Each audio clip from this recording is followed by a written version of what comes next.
Guys, lu pada setuju gak sih kalau banyak hal yang semrawut di Jakarta? Gak cuma jalanannya, kabel pun bisa semrawut di sini. Tapi dengan kabel semrawut ini, gue justru dipertemukan dengan sosok yang menurut gue pribadi keren banget. Asli deh, beneran dibuat kagum sama ketabahan, kegigihan, dan juga semangatnya untuk berjuang. Lu pada penasaran gak sih siapa sosok ini? Sini gue ceritain.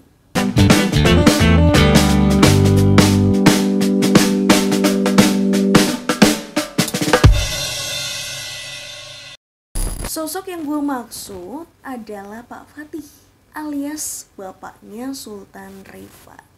Nah, Sultan Rifat itu adalah mahasiswa yang terjerat kabel optik di Jalan Pangeran Antasari, Jakarta Selatan. Nah, sebenarnya gue gak expect bakal ketemu sama Pak Fatih. Soalnya waktu itu tuh gue ke Polda Metro Jaya mau liputan agenda lain. Kebetulan ada organisasi saya PDIP yang mau ngelaporin Rocky Gerung soal penghinaan Presiden Jokowi gitu deh. Nah, tapi karena Polda, jadi banyak hal yang lo bisa temuin di sana, termasuk tiba-tiba ketemu sama Pak Fatih. Nah, waktu pertama kali ke Polda itu, Pak Fatih sebenarnya cuma pengen konsultasi soal kasusnya. Kalau dari omongan Pak Fatih nih di sana waktu itu, dia tuh sebenarnya juga udah buntu gitu loh. Kasus ini tuh ujungnya bakal kayak apa? Soalnya PT Bali Tower selaku pemilik kabel optik yang bikin Sultan terjerat itu denial.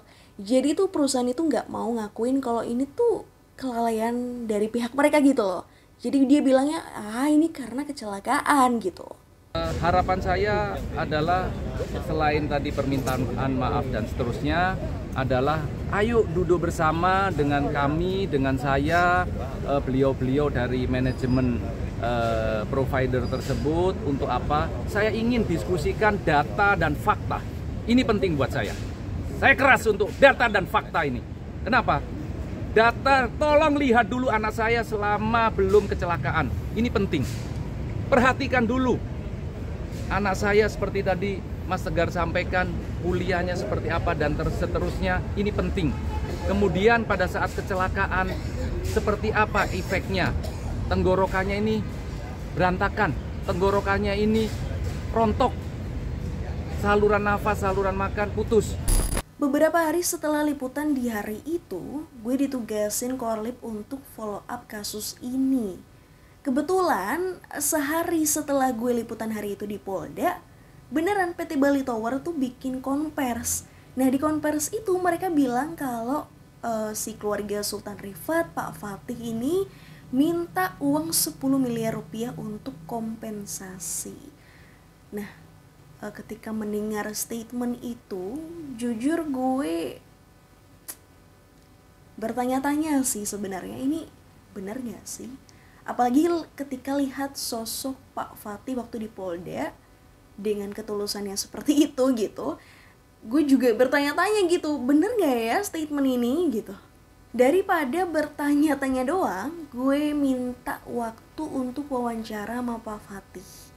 Jadi sebenarnya pengennya clarify gitu ya, klarifikasi ini bener gak ya. Dan sebenarnya chatnya itu responnya positif, tapi nah, sampai akhirnya sore hari atau malam hari gitu, gue tuh dapat info kalau Menko Polhukam Mahfud MD mau jengukin Sultan Rifat di RS Polri. Nah, dari kabar itu gue ya langsung refleks aja ngeh gitu. Kalau misalnya chat gue nggak dibales ya karena Pak Fatih sibuk banget. Ya kalau misalnya dibales lagi sama Fatih ya syukurlah gitu. Kalau misalnya nggak dibales lagi ya udah. Tapi besok paginya gue jabanin lah untuk wawancara di hari itu karena gue pikir ini kesempatan yang oke banget dan dia udah mengiyakan gitu.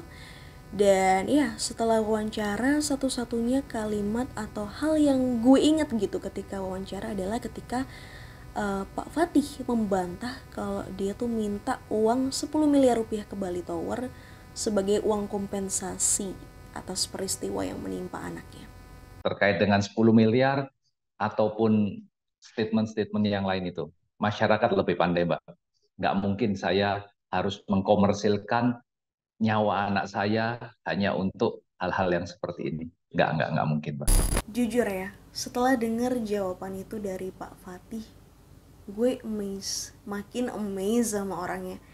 Karena ya, terlepas dari gue pribadi sebagai seorang jurnalis yang harus netral, kalau gue boleh beropini, sebenarnya Pak Fatih itu cuman orang tua yang pengen anaknya kembali seperti sedia kala.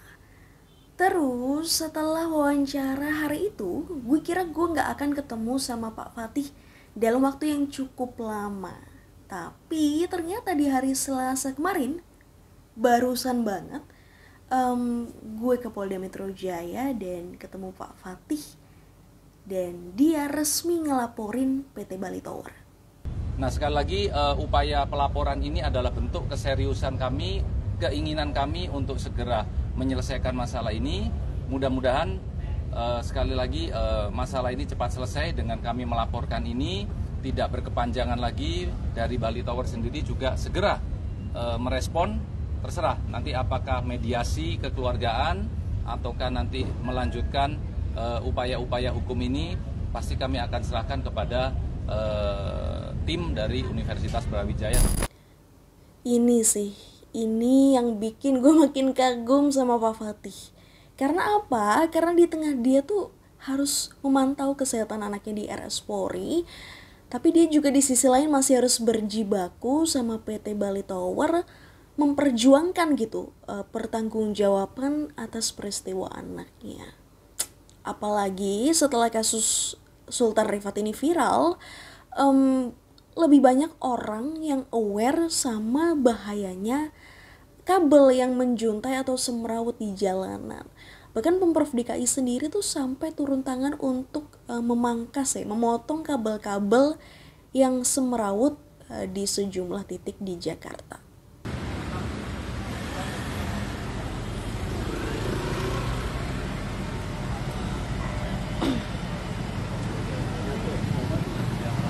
Terlepas dari Pak Fatih yang udah ngelaporin PT Bali Tower ke Polda Metro Jaya, sebenarnya dia ngakunya masih pengen untuk kasus ini diselesaikan lewat jalur kekeluargaan atau mediasi.